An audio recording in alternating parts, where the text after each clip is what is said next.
Right now, your highest paid sales reps are, well, they're probably spending less than a third of their day actually selling. Yeah, which is, I mean, it's honestly wild when you think about it. Right. The rest of their time is just being burned on endless copying, pasting, digging through massive spreadsheets and like cross-referencing emails just to figure out who they're even supposed to call Oh, next. absolutely. It's a massive drain.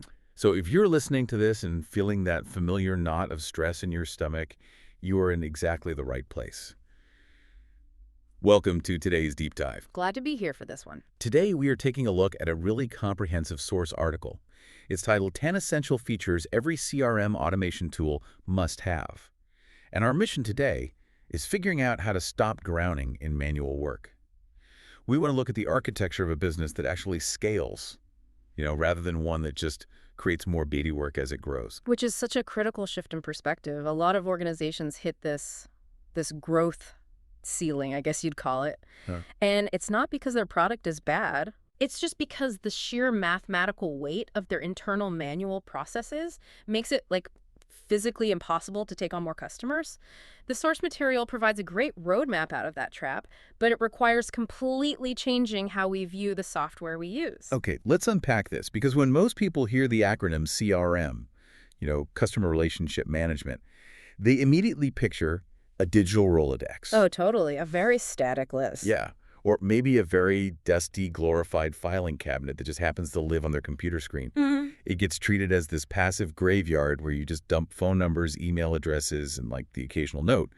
But the source explicitly tells us to throw that mindset completely out the window. Exactly. We need to view the CRM as the actual operating system for driving revenue. And what's fascinating here is the fundamental shift in responsibility that happens when you actually adopt that operating system mindset. Oh, so? Well, a true CRM, when it's properly integrated with workflow automation, it takes the burden of repetitive execution away from human beings entirely.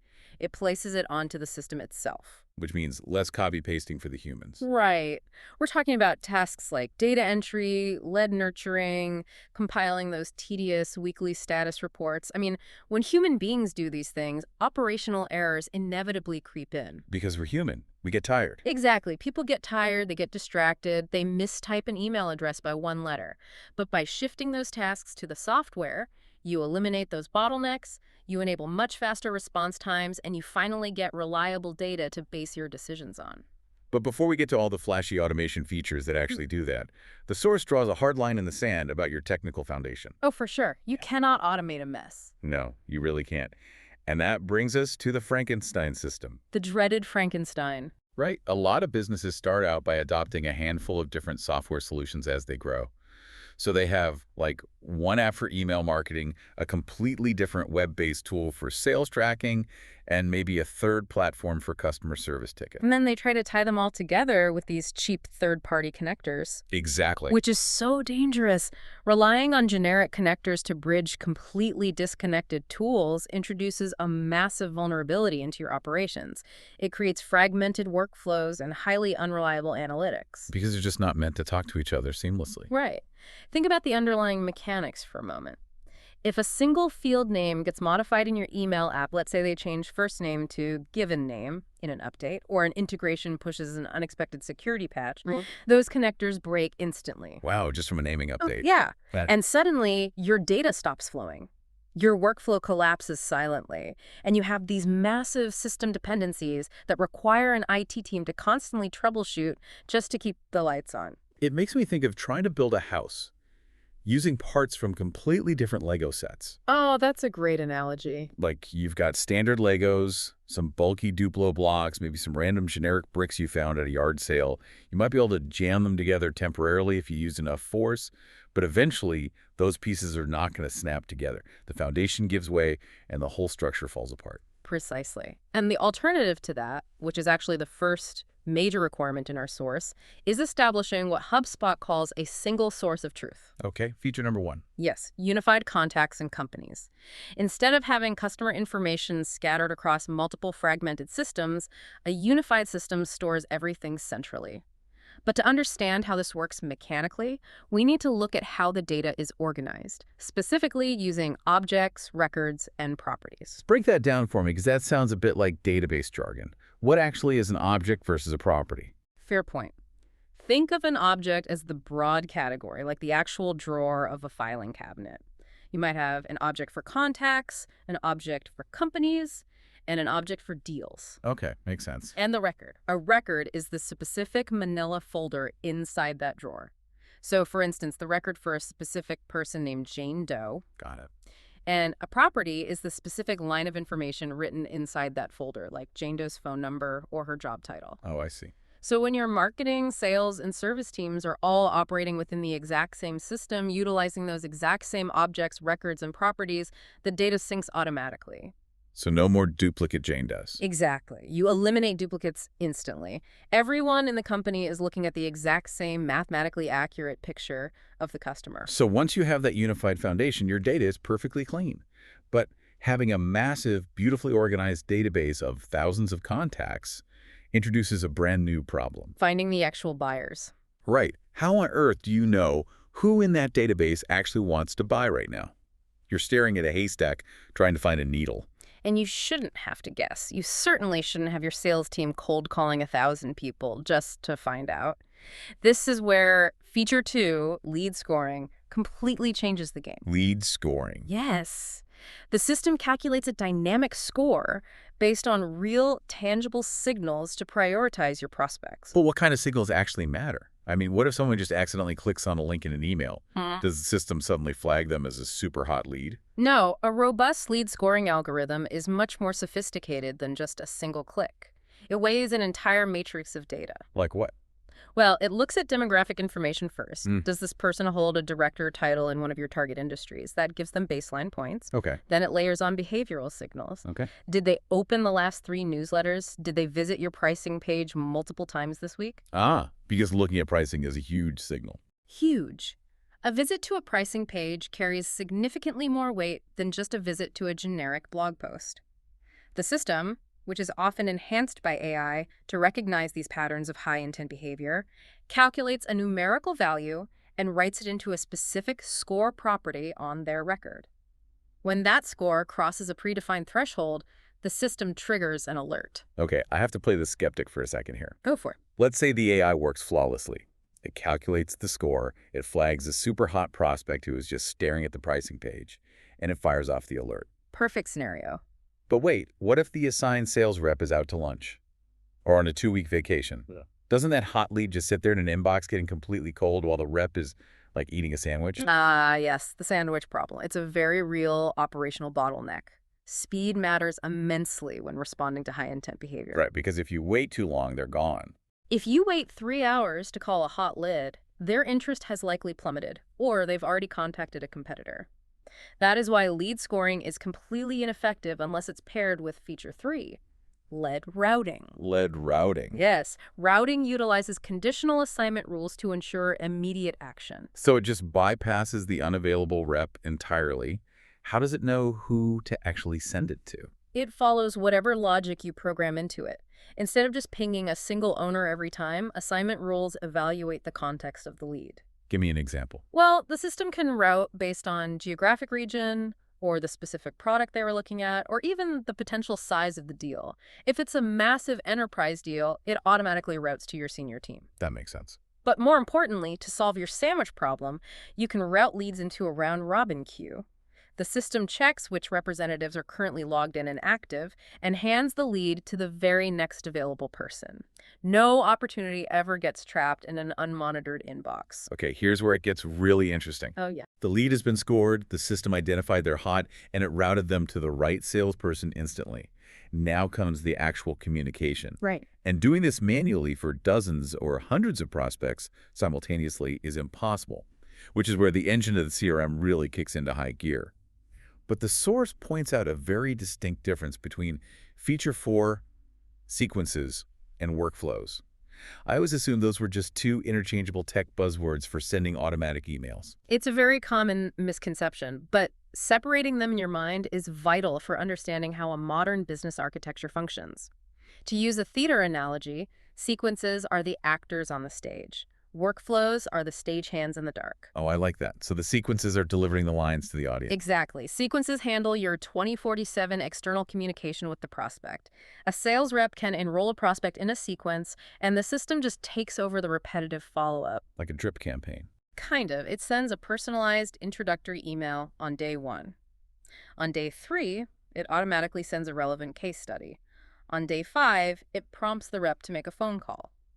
But the crucial mechanism here is that the moment the prospect actually replies to an email or books a meeting on your calendar, the sequence automatically halts. Oh, thank goodness. Right. You never accidentally send a, hey, just bubbling this up to the top of your inbox email to someone who just signed a contract with you 5 minutes ago. Which is incredibly embarrassing when it happens. It's truly the worst. So if sequences are the actors on stage, what are the stagehands doing in the dark? Workflows are the invisible engine managing your internal processes. While sequences talk to the customer, workflows talk to your database and your integrated systems. Okay, so they're not sending emails to the client. No, exactly. Let's say a sales rep moves a deal to closed one. A workflow immediately triggers behind the scenes. It automatically updates that contact's lifecycle stage from prospect to customer. Yeah. It pings your inventory system to allocate the product. It automatically creates a billing ticket and sends a notification to your finance team's Slack channel to generate an invoice. It does all the tedious administrative routing that normally takes a human being an hour of clicking and typing. And taking that concept even wider, the source brings up feature 5, customer journey management. Because what you're describing isn't just about closing a single sale in a vacuum. It's about timing those interactions across the entire life cycle of the relationship. Timing is everything. CRM automation has to govern the whole funnel. Right. A brand new visitor to your website shouldn't get a hard sales pitch, right? No, that would scare them off. Exactly. The workflow should automatically nurture them with educational content first. Prospects who are actively comparing solutions should be routed case studies or promotions. The system allows marketers to build these multi-stage campaigns in a unified visual view. But the key question the source tells us to ask here is, can we measure this? Because it's great to have all these automated stagehands running around pulling ropes, but if you don't know if the play is actually good, you're just shouting into the void. Yeah. How do we know the automations are actually working? Through rigorous journey analytics. Because every action is taking place within that single source of truth we talked about earlier, the system tracks every single touch point. So it sees everything. Everything. It measures how efficiently prospects are progressing from one stage to the next. It highlights exactly where the bottlenecks are, like maybe thousands of people open your day 1 email, but nobody clicks the link on day 3. So you know exactly what to fix. Yes. You can see your conversion rates across the entire funnel and mathematically prove which specific pieces of content are actually driving revenue. Okay, let's say the journey was flawless. The workflow triggered the billing ticket, the deal is closed, the money has changed hands. But what happens 3 months later when that customer has a problem? The post-sale. Right. To me, this is like running a restaurant. The kitchen, which we'll call the sales team, might have cooked an absolutely perfect 5-star meal. Okay, I'm with you. But if the waiter representing post-sale support drops the plate on the way to the table, the customer still leaves angry. That's a brilliant way to put it. Thanks. If your sales data and your support data live in different universes, your support rep is going to treat a VIP client like a total stranger. Which brings us to feature 6, ticketing and service automation. Because the customer relationship often truly begins after the transaction. A properly structured CRM links its ticketing and service capabilities directly to the original sales records. So the waiter knows what the kitchen cooked. Exactly. When a customer submits a support request, the CRM recognizes their email address, pulls up their entire history, automatically creates a ticket, and routes it to the correct support tier. And the source specifically mentions SLA reminders, service level agreements. How does that actually function mechanically within the software? Think of an SLA as an automated countdown timer tied to a specific promise. Okay. If your company policy dictates that VIP clients receive a response within 2 hours, the SLA timer starts ticking the second that ticket is created. And if they miss it?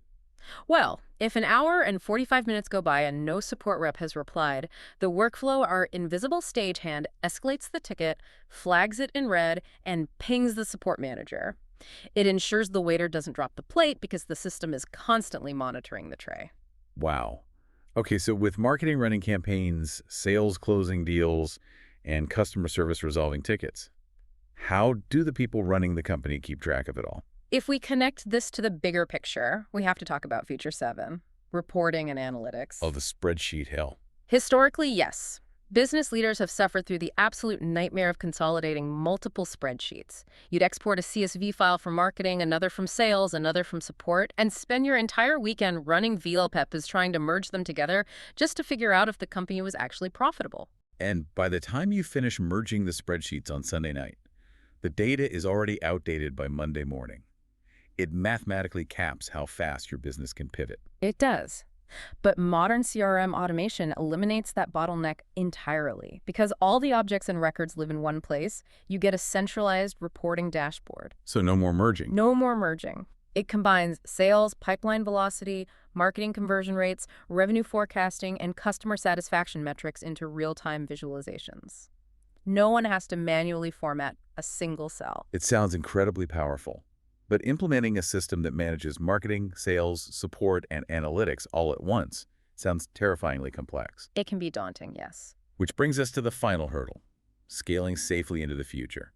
You can't talk about the future of business software right now without addressing feature 8, AI assistance. You really can't. And the source is adamant that AI is not here to replace your people. It's here to enhance their productivity by taking away the robotic tasks. AI is rapidly becoming the ultimate assistant. It handles the heavy lifting of data entry.